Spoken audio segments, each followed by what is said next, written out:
He love hele nei I kualoha Au hei hawale oe e ka moa e He love hele nei I kualoha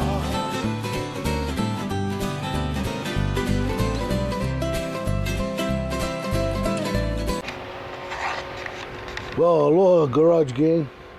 Yeah, this Chief. Wanted to show you what came in our mail.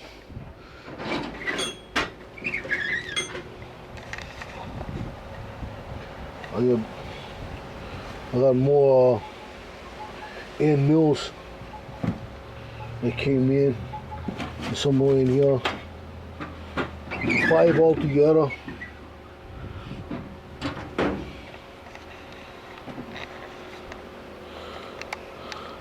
Anyway, next time I'm milling, I got a better selection of stuff, and I'm also waiting on that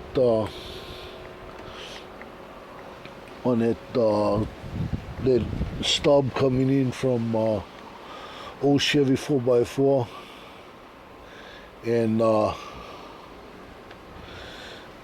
yeah.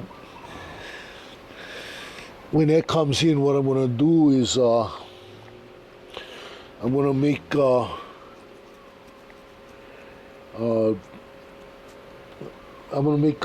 joint similar to the rag joints.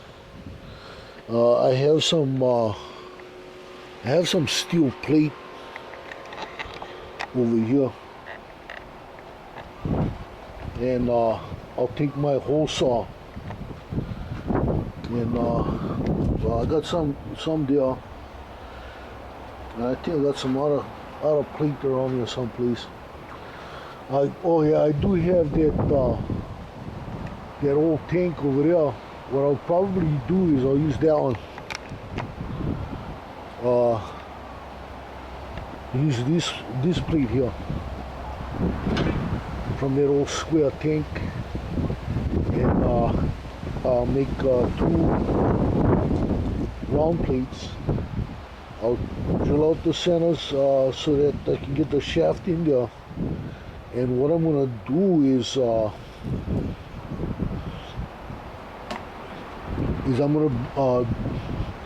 gonna do the same thing I did with those cross shafts that I was intending on making the lever steering with. I'm gonna do this something similar. I'm gonna do a similar thing with both stubs, and I'm gonna use those plates and set it up like the rag joints in regular steerings. It's gonna be easier. I wanted to do that Gibson thing, but I'm gonna pass. You know, somebody came forward and decided they were going to help me out, so I'm going to use that. But these cross shafts that I made, I'm still going to use them, because I do have my motorcycle frame in there, and there's a good chance that if I do run across older Harley parts, and I'm kind of hoping that I can get either a shovel or panhead, then I'll need a brake cross shaft, so I can operate the brakes on the old school mechanical rear brakes, and I can use this shaft. I can either make my own pedals, or I think the Harley pedals, they'll bolt right up. They'll go right in there, no problem. The other cross shaft setup, I have something else I was thinking about doing with that. and I think that's gonna involve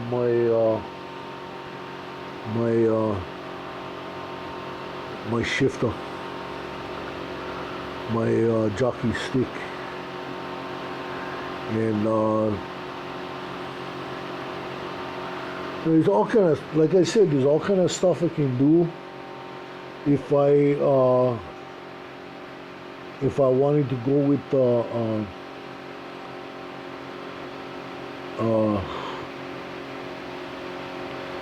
if I wanted to go with the electric starter. What I could do is I can move my suicide clutch to the right side and use a cross shaft like that to operate the clutch. There's all kind of stuff I can do. We'll see how I feel. But that's the whole deal. I'm not going to give you all this stuff that I had made because I can always use them somewhere else. But that's the plan. I'm waiting on the stub to come from Tennessee. You know, my hat's off to old 4x4, old Chevy 4x4. My brother's jumping up to the plate. You know, that's the beauty about the garage gang. You can't beat us. Your best bet, if you're on the outside, join us. There ain't no way you can beat us. For one thing, we're too solid. We back each other's play to the end. Our camaraderie, our sense of brotherhood is beyond anything that anybody can imagine. You know, it's like the beginnings of the Hells Angels, how solid they were back then. You know, yet we are very positive in what we do. We're not gangsters, although we call the garage gang. We're one of a kind. Craftsmen from all different walks of life, they get together and we just click with one another. It's awesome being a member of the garage gang, and you know, I can never say enough. And yesterday I was talking with my uncle, with Uncle Lloyd, the one that owns this machine right here, and he was laughing that because some of these friends who do watch,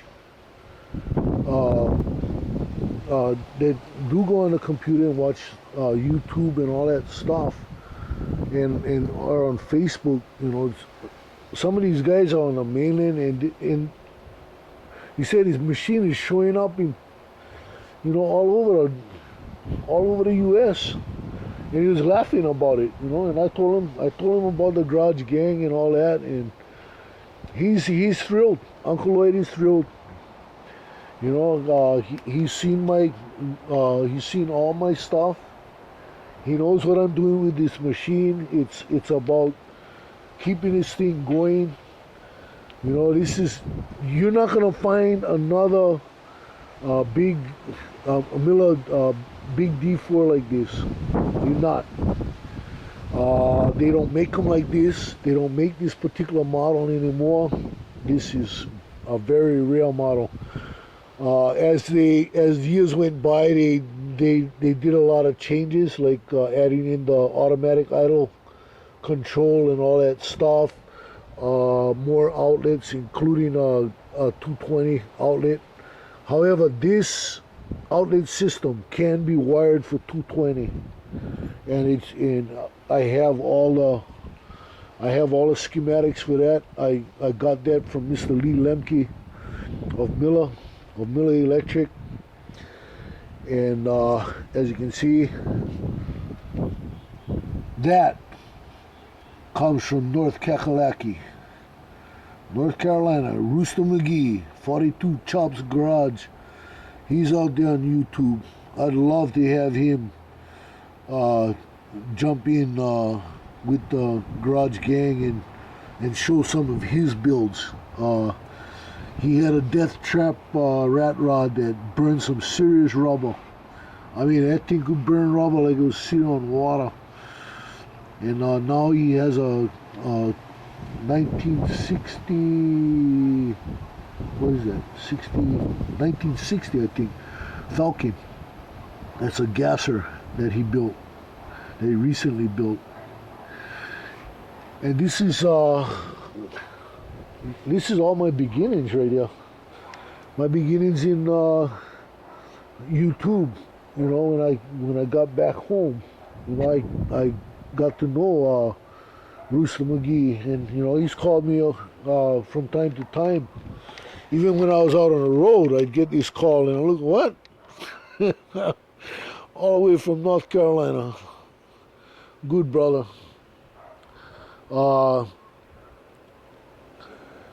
Like I said, I can never say enough about the Garage Gang.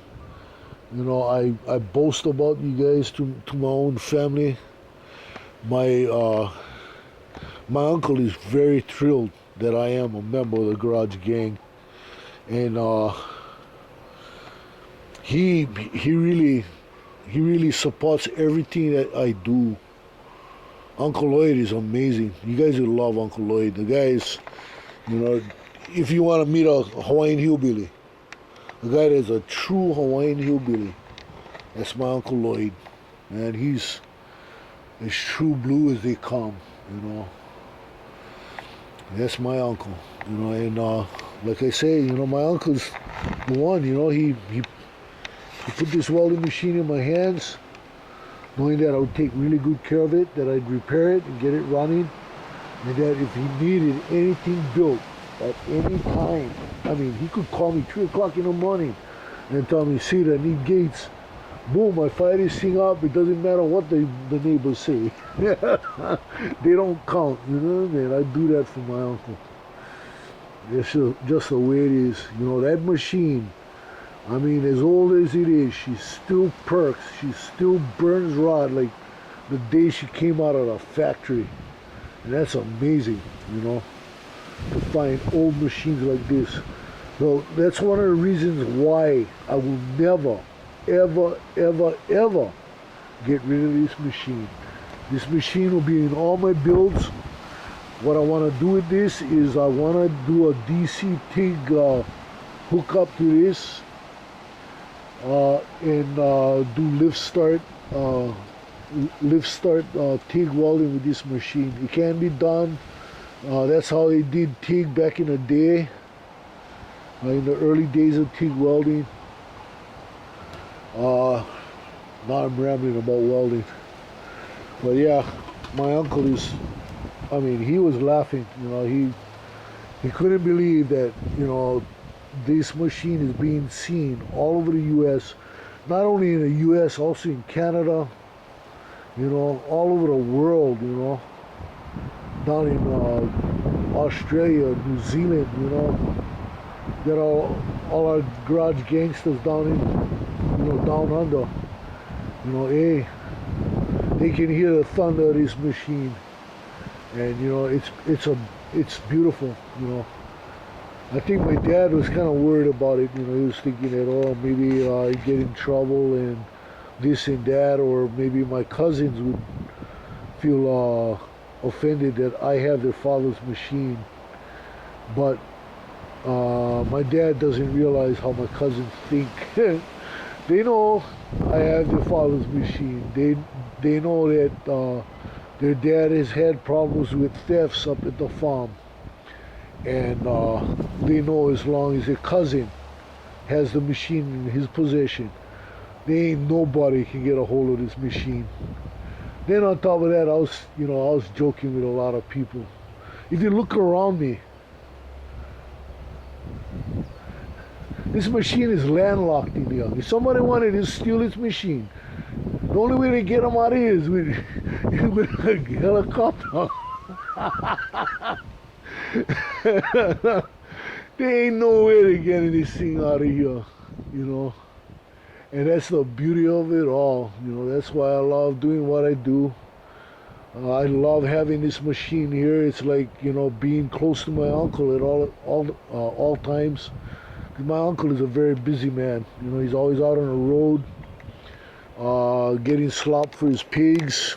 You know, his piggery is a big deal. You know, that's it's about his, you know, how he can help his family, and he has a lot of kids. You know, my uncle, fertile as a turtle, man. You know what I mean? So, Uncle Lloyd, I love you, man. I hope your friends show you this vid, because this is what it's about, you know, the mini machine shop, you know, my place over here.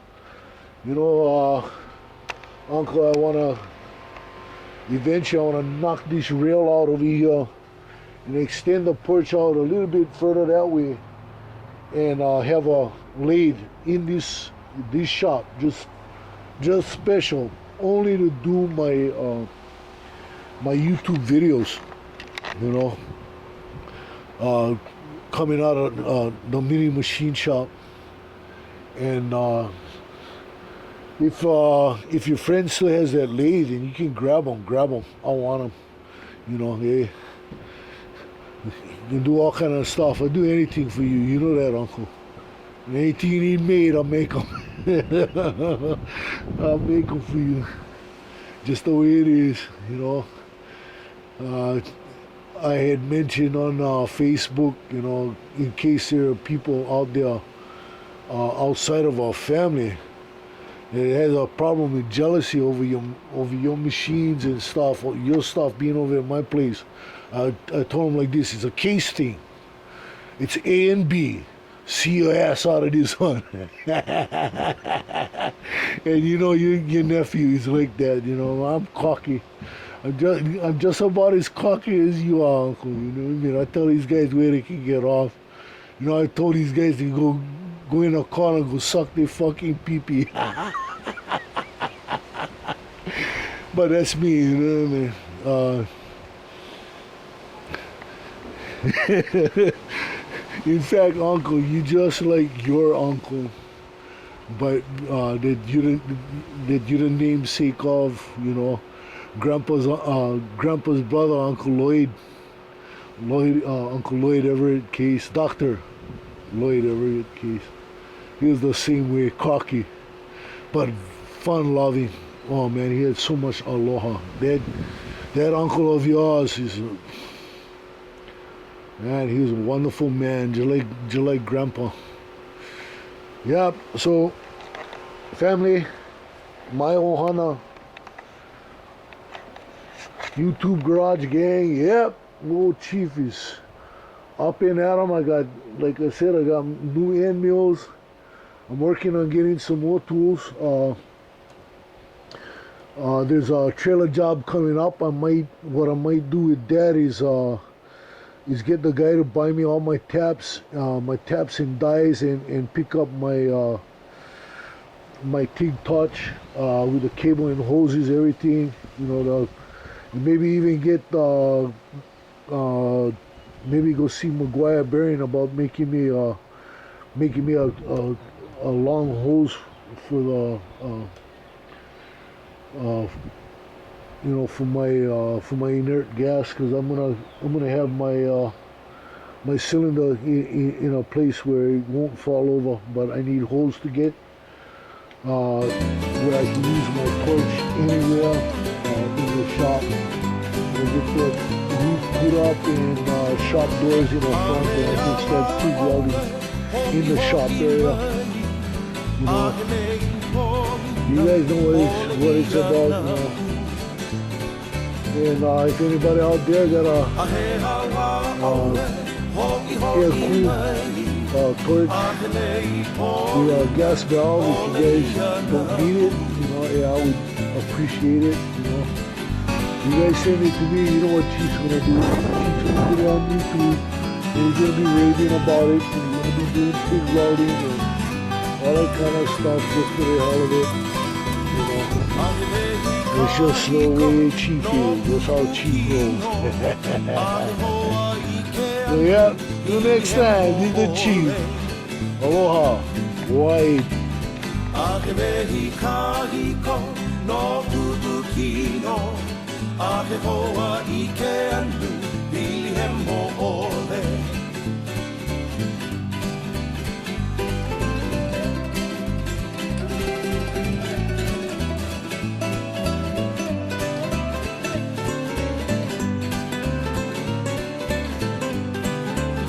E aloha pili ia E ke ona ona Malino a okona He aloha I pili ia E ke ona ona Ku'ui po I ke kai Malino a okona